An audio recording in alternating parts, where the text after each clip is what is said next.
My family thinks I'm a failure, so much so that they didn't even bother to invite me to my younger brother's wedding.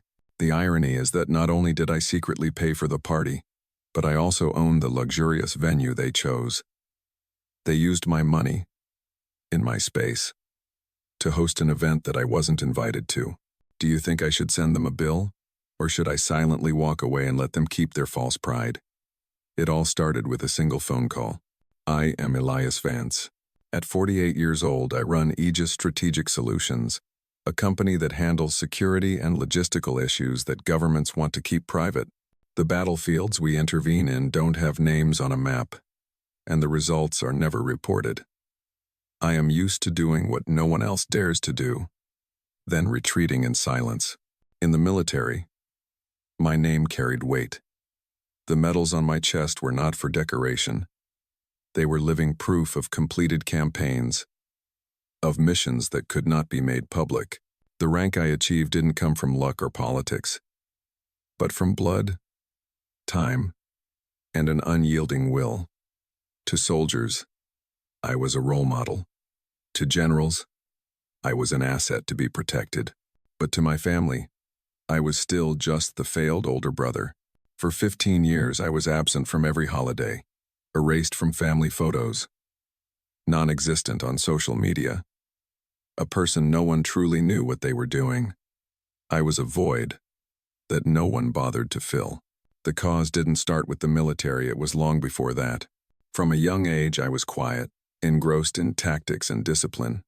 Liam, my younger brother, was quick-witted, articulate, and easily became the pride of the family.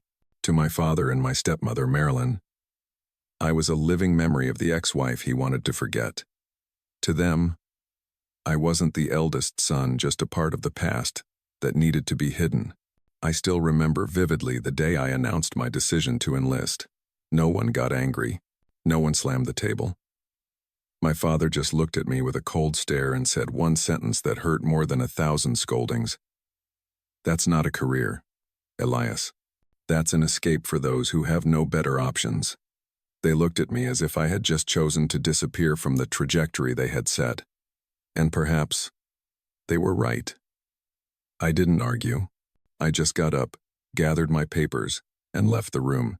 From that moment, a wall was built not of bricks and stones, but of phone calls never made, holidays that passed in silence, and family photos without me.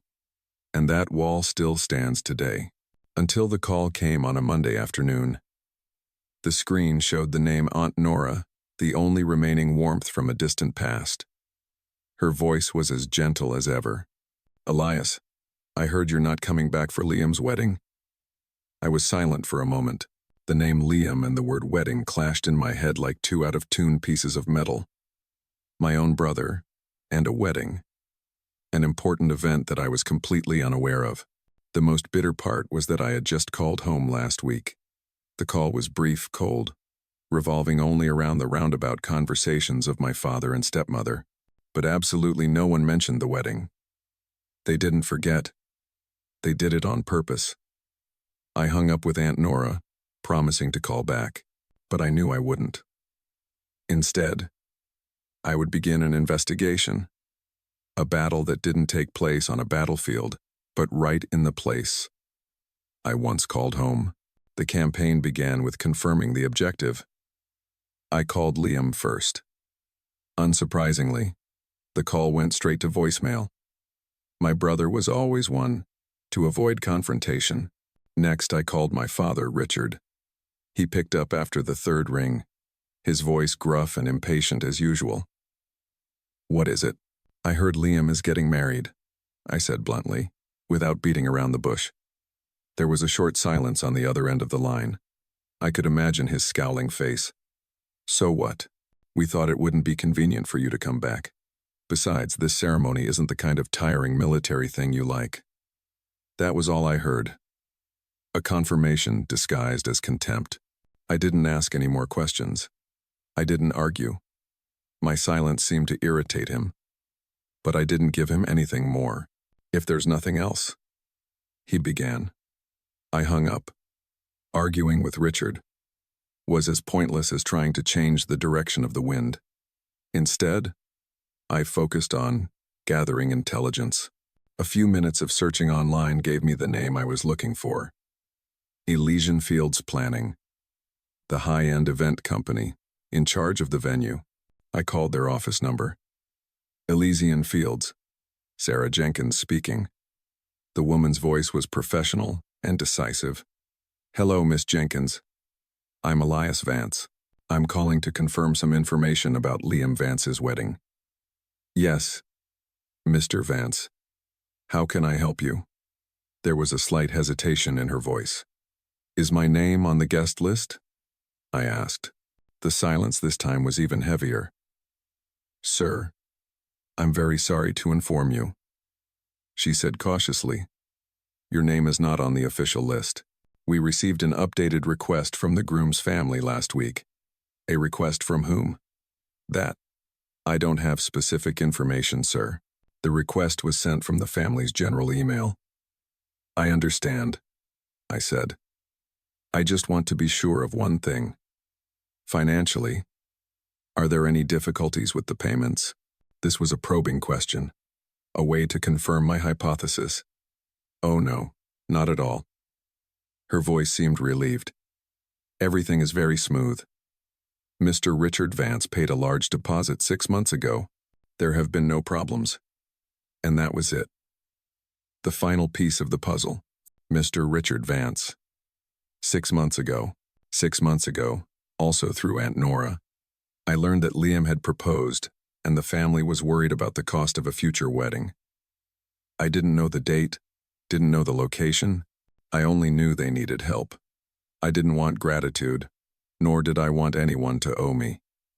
I just wanted my brother to have a complete start.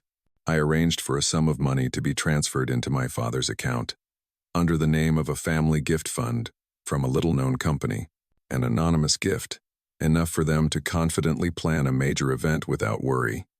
They took the money, used it to pay a deposit for everything, and now, they used the very event I had funded to exclude me. The anger in me wasn't hot. It was cold as ice, a quiet, focused, and very clear energy. The game had changed. This was no longer an investigation. This was a counterattack. I knew I was crossed off the guest list when I didn't receive an invitation. No message, no email, no explanation from Liam. The family's general email was too vague of an answer. It could be anyone. It could be Liam, in a weak effort to avoid awkwardness. Or it could be someone else. I needed to be sure. At first I thought it was an oversight, until I called an old friend, Ethan, who I had worked with on a mission in Sarajevo, now running a major event company in New York. He gave a bitter laugh over the phone. Elias, you're not there because someone wanted it that way. I was silent. Ethan wasn't one to beat around the bush. It wasn't Liam, he added. He sent the full list. Your name was on it, but just a week later, Richard and Marilyn called my company directly, requesting an update. Your name disappeared after that. I hung up, poured a small glass of whiskey, and started putting everything together. The reason was nothing new. They were ashamed of me because I didn't live a life they could label. For more than 15 years, they didn't know where I lived, what I did, or who I was associated with. I kept it that way for a reason. For safety, because some of the names I had worked with had been wiped clean from official records after operations that weren't supposed to exist. But a man like Richard couldn't accept a son he couldn't introduce with a business card. I remember the time I wore my uniform to my grandfather's funeral. It was still the unit's dress uniform, tidy, according to regulations. Yet Marilyn stood on the steps, with her arms crossed, a sneer on her lips. He looks no different than a mercenary hired to attend a funeral. I didn't respond, not because I lacked the words, but because when someone is willing to spit on what another person has sacrificed their youth for, arguing is a waste of time. I knew they were worried.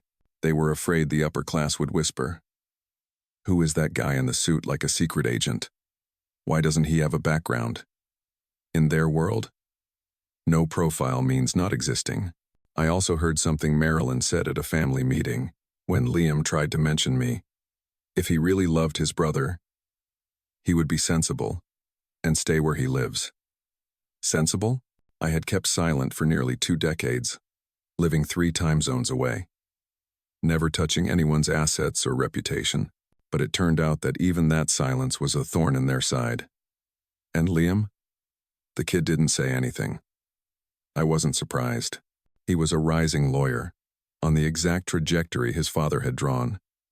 A single word of defiance could change the atmosphere in the house a few degrees, and perhaps that was enough for him to choose silence. I wasn't angry. Anger is an emotional reaction. As for me, I remember, when they chose to remove me from an invitation, they didn't erase me. They only marked the day they would be reminded of my name when they least expected it. I didn't need to be loud. I just needed to hit the right spot, and that spot was the Pinnacle Club, the wedding venue in the Crestview area, where only families with 7-figure assets are allowed to book, a place private enough for the financial elite to feel safe, and far enough from the public eye for behind-the-scenes secrets to be kept intact. The next morning, at 8:03, I called Sarah back. The phone rang twice. "Hello, Mr. Vance," she answered, her voice professional. "How can I help you? I need you to cancel the event contract at the Pinnacle Club, Crestview area." There was a brief pause. Then her voice became cautious. "Sir, that's a bit complicated. This is an exclusive venue. All the costs have been paid. And, Miss Jenkins," I interrupted, my voice steady, not high or low. "Just inform them that the cancellation order comes from Aegis is enough." I didn't explain further. She didn't ask any more questions. I hung up. Crestview wasn't just a high-end complex, it was a symbol. A place Richard once spent money to show his class. A place Marilyn once boasted she had booked that normal people have to wait 2 years to get a slot. Now they would have to find their place again in a market where there were no more empty spots, with invitations already sent, schedules confirmed, and guests starting to ask for directions. I didn't need to appear. I just needed to pull a link. About 20 minutes later, Jenkins texted back. "Cancellation confirmed. The Pinnacle Club announced it will be closed for 3 days to serve Aegis's security inspection request. No parties can interfere. Thank you, sir." I slipped the phone into my jacket pocket and continued my walk around the lake as if nothing had happened. The first blow had landed. Not with noise. My name didn't need to appear anywhere. For those accustomed to living in the light, a shadow moving at the right time was enough to cause a panic. The cancellation with the Pinnacle Club was just a small stone, but I knew, for Richard and Marilyn, it was enough to trigger a full-blown panic. In their world, what cannot be explained makes them lose control. The phone rang at 6:41 p.m. I was having a simple dinner alone in Charleston, after a closed-door meeting with an old partner from Qatar. The screen showed a name I hadn't seen in over 5 years. Richard V. I picked up. Not rushed, not cold. Just at the right pace. "Elias." His voice couldn't hide his anger. "What the hell did you do?" "The Pinnacle Club just canceled the venue. They said something about an order from Aegis." "What is Aegis? Is it related to you?" I wiped my mouth with a cloth napkin, looked out the restaurant window, and spoke in a steady voice. "I'm not sure, Dad. Aegis is one of my strategic partners. Maybe Pinnacle values their relationship with them more than a single contract. Have you tried asking them again?" The other end of the line was silent for a few seconds. I could imagine the veins in his neck bulging and his hands clutching the edge of the table. "Strategic partners?" he repeated. His voice lowered. "Since when? Since when have you?" He trailed off. Because he himself didn't know what I did. He had never known. And he had never asked. 8 years ago, after my last mission in Eastern Europe, I applied for discharge. I disappeared from the military system to start something else quieter, harder to see, and more effective. I started as a security consultant for a mining corporation in Africa, where the legal system was weak and armed groups could change borders overnight. I handled risks that no one wanted to touch. Then came contracts with energy companies in the Middle East, and then to Europe. From there, I built Aegis not with capital investment, but with a network retired experts, special forces soldiers at the end of their terms, consultants who had handled crises in lands that the media didn't dare to report on. It wasn't a corporate empire. It was a network alive, flexible, and controlled by no one but me. We didn't have a head office. We didn't advertise job openings. We didn't advertise, but we were in the right place at the right time to handle things that governments didn't want to be involved with. And then from security contracts, I quietly expanded, investing in transportation chains, medical services, telecommunications technology, even the supply chains for state-owned companies. What about my family? They never asked. They only measured value by a business card, and no one in my family had ever seen my business card. I remember my 20th birthday. The family was somewhere in Europe, while I was stationed in Texas. No one called, no one messaged. Only Aunt Nora. She called at noon. Her voice as gentle as always. I know you don't need anyone to wish you a happy birthday, but I still want you to hear a familiar voice. I just replied, "Thank you, Auntie." But in reality, that day was the first time I drank alone. Now, when I interrupted Richard with a steady, cryptic voice, I knew he had no way to control the game anymore. I neither confirmed nor denied. I left him hanging between hypotheses. A son who seemed like a failure, but had a strategic partner who could make an elite club cancel a contract without daring to ask why. In Richard's mind, everything began to crack like a chess game where he just realized he was playing on the wrong board. I wasn't the son he once thought I was. Not anymore. 3 days later, the phone rang as I was reviewing the supplier files for Aegis in the suburban area. The screen showed the caller's name. Liam. I let it ring once, then picked up. His voice sounded strangled. "Brother, I'm sorry. I didn't say anything. The invitation thing, the list thing. I didn't mean to. I tried to convince them, but I let the silence hang for a few more seconds. Just tell me what's going on." Pinnacle canceled the contract, and Serenity Point also refused. Cypress Table reported a full schedule for the entire month.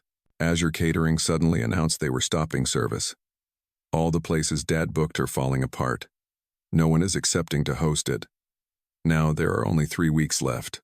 And I heard his short breaths, mixed with the background noise of another call waiting on the other line.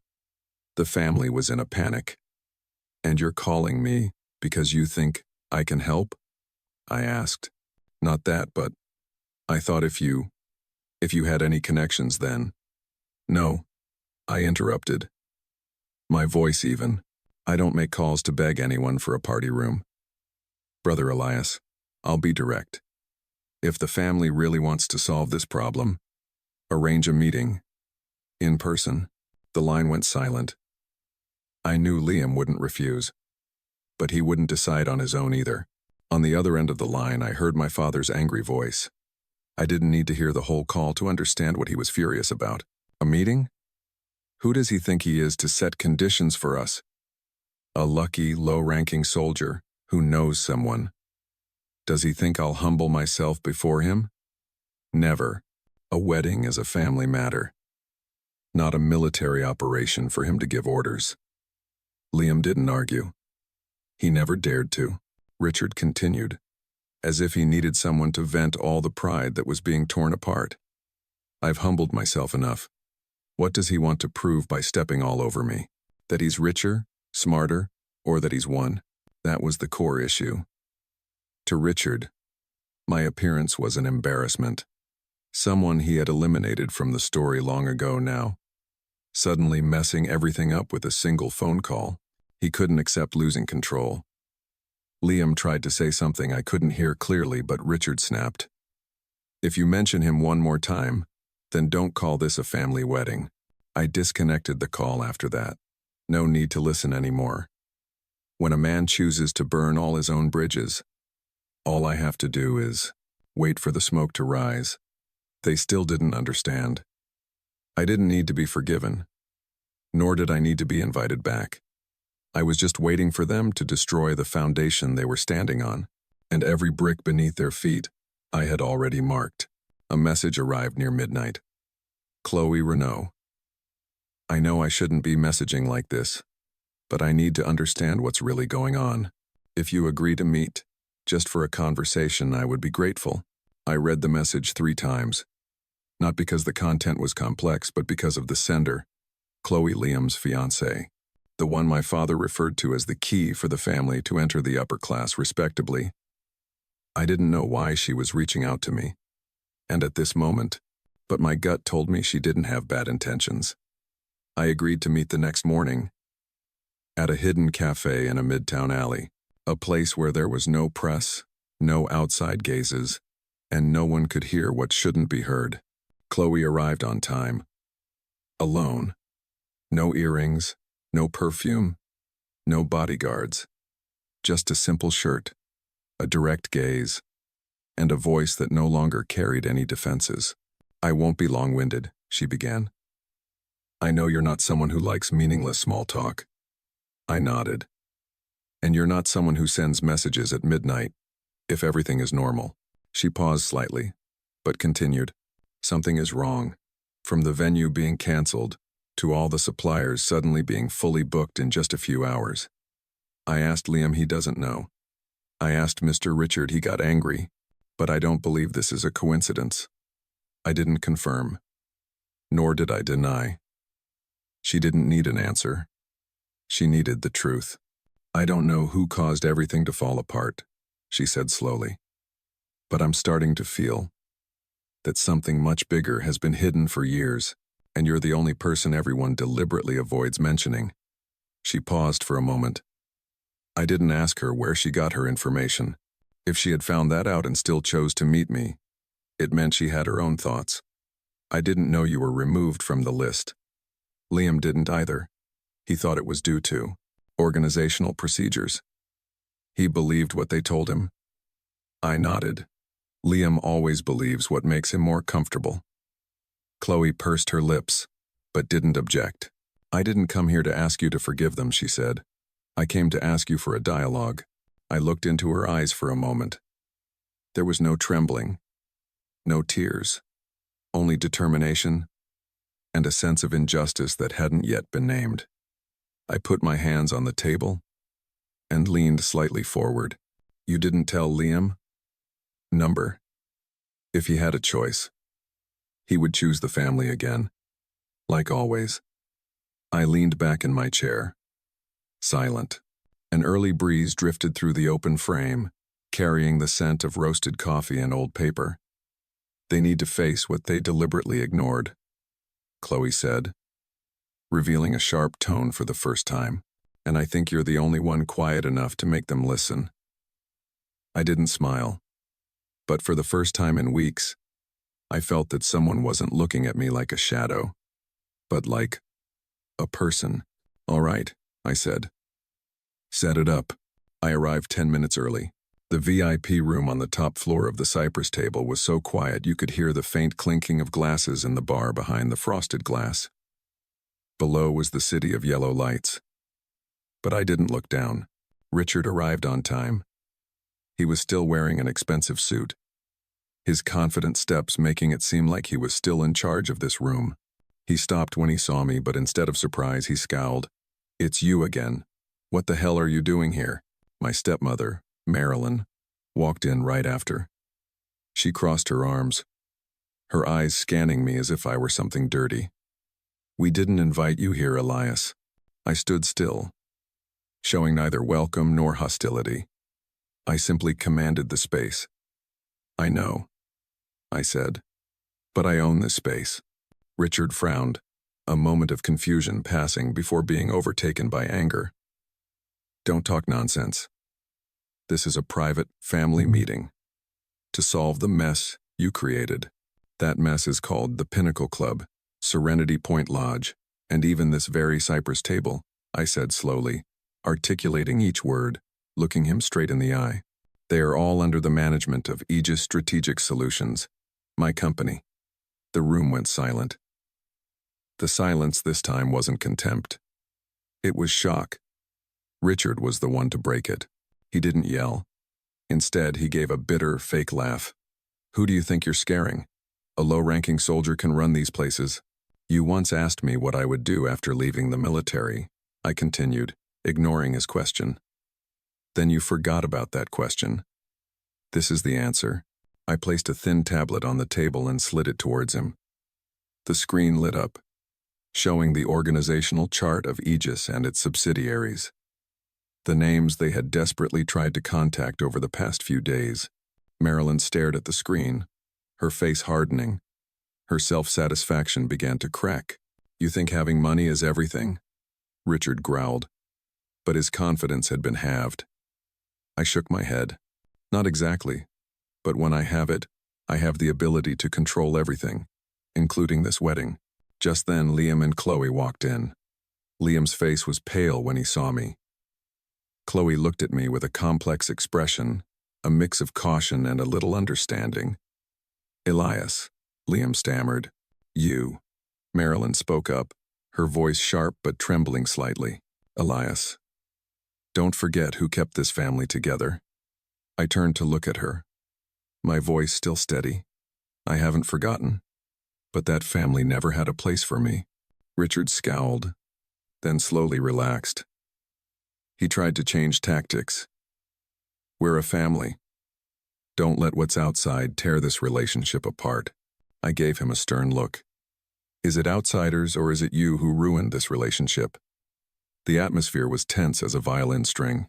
They couldn't deny the reality. But they also couldn't easily accept me as an equal force. After a moment of silent mental sparring, Richard cleared his throat. He tried to change tactics, his voice awkwardly softer. Perhaps. We had a bit of a misunderstanding. I looked him straight in the eye. There was no misunderstanding here. There was only a choice. Chloe, who had been silent since the beginning, unexpectedly spoke up. Her voice was calm, but clear. There's no misunderstanding, Dad. We were wrong. And I think the first thing we need to do is apologize. She turned to me, her eyes sincere. Elias, I'm sorry. On behalf of everyone. Liam, seemingly emboldened by his fiancée, took a step forward. Brother Elias, I'm sorry for my silence. Can you be my best man? I looked at them. Richard and Marilyn's apologies were just tactics. But in Chloe and Liam's eyes, I saw genuine remorse. That was the only thing that mattered. I didn't need them to bow their heads. I just needed them to learn a new rule.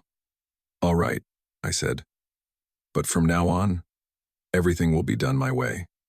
They were silent, but this time, their silence meant agreement.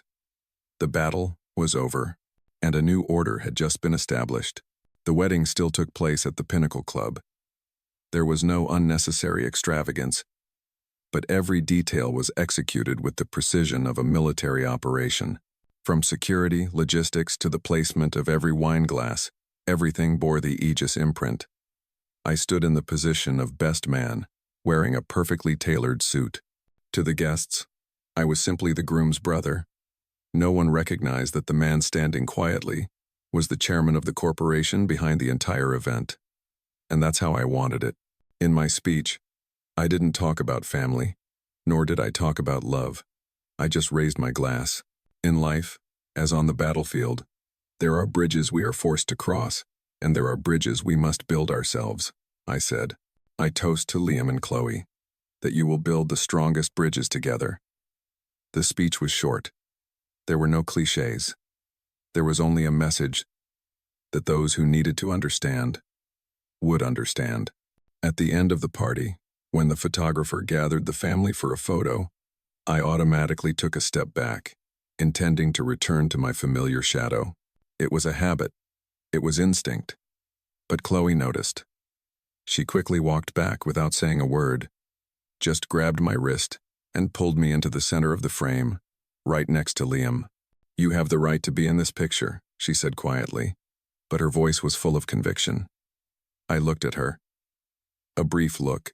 She nodded, as if in acknowledgement. A genuine respect I had never received from this family. I stood still for the photo to be taken. In that moment, standing between Liam and Chloe, I felt something different. Not a sense of belonging, but a recognized presence. The flash of the camera froze a moment that should never have existed. A photo can capture a moment, but it cannot rewrite a whole past. But right after the flash faded, I stepped down from the stage. I returned to my position as an observer. The family may have changed. A new order may have been established. But I had not. I was still Elias Vance, the person who does what needs to be done, then retreats in silence. That place, in the shadows, is where I belong.